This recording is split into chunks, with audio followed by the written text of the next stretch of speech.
আমার খালা সম্পর্কে খালা, তার মেয়ের একটা মেয়ে হয়েছে। খালা আমার মোবাইল করে বলছে, বাবা হুজুর মানুষ, অনেকদিন পর একটা নাতনি পাইছি, একটা ভালো নাম রাখো তো। আমি বললাম, খালা একটা ভালো নাম আমার মুখের উপর খুবই ঘুরতেছে, হাসিনা। খালা 30 সেকেন্ড আর কোনো কথা কয়নি, খালা গো গো গো করতেছে। আমি বললাম, খালা কি হলো? এই তুই আলেম না সালেম? তুই যে আওয়ামী লীগের সায়েন্সে, তা তো আমি জানতাম না।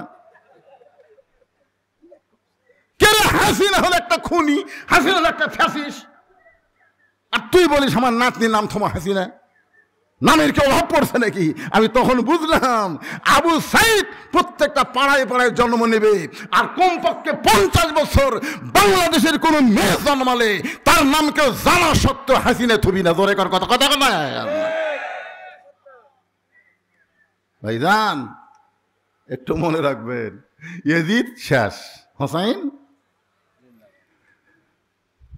আল্লাহ বললেন, মুসা মৃত্যুকে পছন্দ করার 3 নম্বর কারণ কি?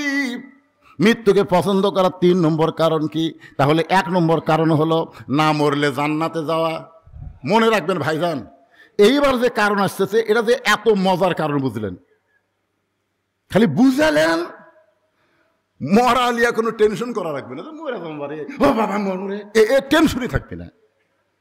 কারণ দুনিয়াতে এসেছি যাওয়ারই জন্যে, আমরা কি থাকার জন্য আছি? আপনি যতই 3 তলা 4 তলা 5 তলা করেন, থাকার জন্যে, যাওয়ার জন্যই। এখন আল্লাহ বলতেছে, মুসা মৃত্যুকে পছন্দ করার 3 নম্বর কারণ কি?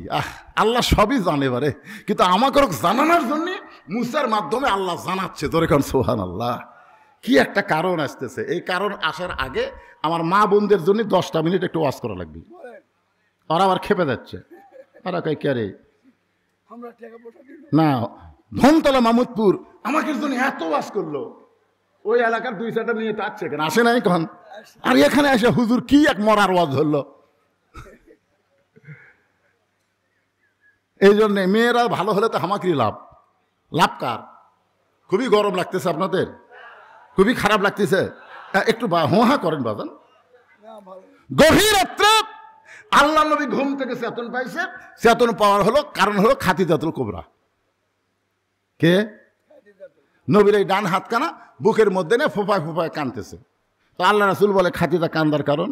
বলে, হুজুর কান্দার কারণ হলো যে কোনো সময় আমার মৃত্যু হবে। দেখছেন ইমানদারের কথা, যে কোনো সময় আমার মৃত্যু হবে। তো মরার আগে আমি কোনো খোঁজ খবরই পেলাম না। মরার আগে আমার জন্য কোনো খবর আছে? আল্লাহ রাসূল বললেন, খাদিজা এই দুনিয়াতে 10 জন পুরুষকে আল্লাহ জান্নাতের সার্টিফিকেট দিছে। কয়জন? মানে সার্টিফিকেট দিছে, সবাই তো জান্নাতে যাবে, সাহাবীরা সবাই জান্নাতে যাবে বিনা হিসাবে, কিন্তু 10 জনকে আল্লাহ সার্টিফিকেট দিয়েছে। 1 নম্বর নাম কি? আবু বকর, 2 নম্বর ওমর, 3 নম্বর ওসমান। এই 10টা নাম মুখস্থ থাকলে কি হবে? ইমাম গাজ্জালি বলেছেন, যেই মুসলমান 10টা সাহাবীর নাম অনবরত মুখস্থ বলতে পারে, ওই মুসলমান যখন মৃত্যুর বিছানায় যাবে, এমন সময় 10টা সাহাবীর রুহানি তাওয়াজ্জুহ আল্লাহ তার প্রতি নাজিল করে, তার জন্য ইমানের সাথে দুনিয়া থেকে বিদায় নেওয়া আল্লাহ সহজ করে দিবে। আপনি কি তুয়া মুয়া, এরা কি কোনো নায়ক নায়িকার নাম বলতেছে? আমি এই জন্য নামটা খেয়াল রাখেন। 1 নম্বর আবু বকর, 1 নম্বরকে, 2 নম্বর ওমর, 3 নম্বর ওসমান, 4 নম্বর আলী, 5 নম্বর আব্দুর রহমান ইবনে আউফ, 6 নম্বর জুবাইর, 7 নম্বর তালহা, 8 নম্বর সাদ ইবনে আবু ওয়াক্কাস, 9 নম্বর আবু সাইদ, আর 10 নম্বর হলো ওবাদা ইবনুল জাররা।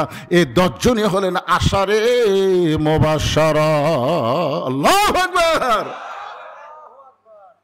আল্লাহ রাসূল বললেন, পুরুষরা যেমন 10 জন সার্টিফিকেট পাইছে, নারীরাও তেমন 10 জন জান্নাতের সার্টিফিকেট পাইছে। খাদিজা বলে, হুজুর আমি মনে করতাম খালি পুরুষেরাই পাচ্ছে, নারীরাও পাচ্ছে। আল্লাহ রাসূল বললেন, 10 জনকে আল্লাহ এই দুনিয়াতে জান্নাতের সার্টিফিকেট দিচ্ছে। পুরুষের মধ্যে 1 নম্বর হলো আবু বকর, আর নারীদের মধ্যে 1 নম্বর হলো খাদিজাতুল কুবরা। সুবহানাল্লাহ কন না কেন ভাইজান? যেই বলছে খাদিজাতুল কুবরা, মা খাদিজা তো সেই মুস্কি হাসি। বুঝতেছেন না? 1 নম্বর জান্নাতি হলে তার কিরকম আনন্দ লাগবে।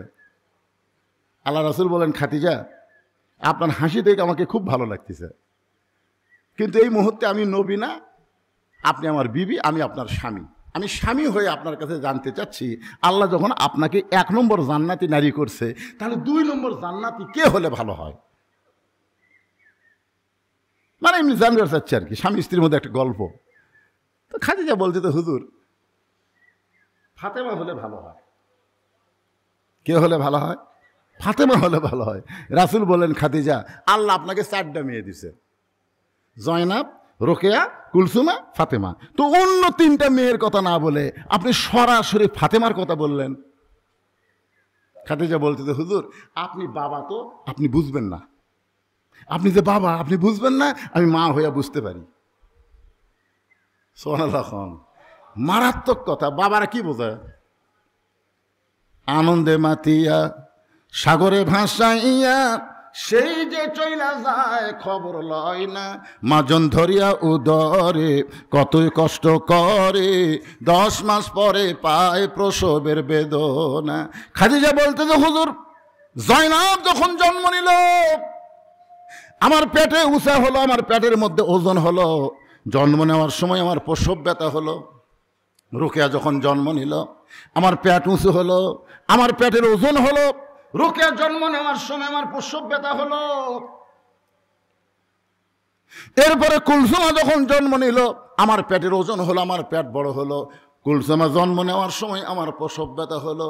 আল্লাহর শপথ করে বলতেছি, এই ফাতেমা যখন আমার পেটের মধ্যে আসলো, আমার পেটের মধ্যে সন্তান আছে আমার অনুভব হলো, কিন্তু ফাতেমা যখন জন্ম নিল আমার তখন প্রসব ব্যথা হলো না।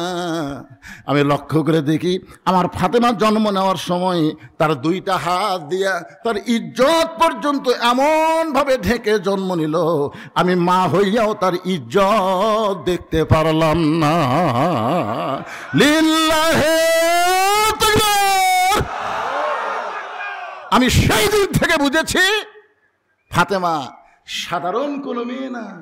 আল্লাহ যখন আমাকে 1 নম্বর জান্নাতি ঘোষণা করছে, উমরের মতন ফাতেমাকে আল্লাহ 2 নম্বর জান্নাত ঘোষণা করুক। জোরে কোন সুবহানাল্লাহ। তাহলে 1 নম্বর খাদিজা, 2 নম্বর ফাতেমা হলে ভালোই হয়। তারপরে 3 নম্বরে যে কুলসুমাক দেন, রোকেয়াক দেন, জয়নামক দেন, আমার আপত্তি নেই, কিন্তু 2 নম্বর আমার সাথে যেন ফাতেমা থাকে। এখন আজকের আপনারা দেখেন তো এই কোরআনটা আসলে কেমন, কোরআন কেমন নেতা তৈরি করে। অর্ধ পৃথিবীর খলিফা হযরত ওমর জুমার দিনে মসজিদে দাঁড়িয়ে খুতবা দিচ্ছেন। দেখেন আল্লাহর কোরআন কেমন নেতা তৈরি করে।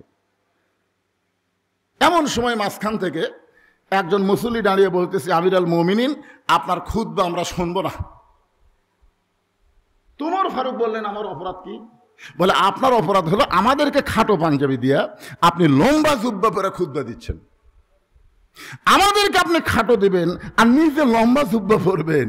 যতক্ষণ পর্যন্ত লম্বা জুব্বার কাহিনী না বলবেন, ততক্ষণ আপনার খুতবা আমরা শুনবো না। এ কথা শোনার পরে উমরের মুখ দিয়ে মুচকি মুচকি হাসি আসতেছে।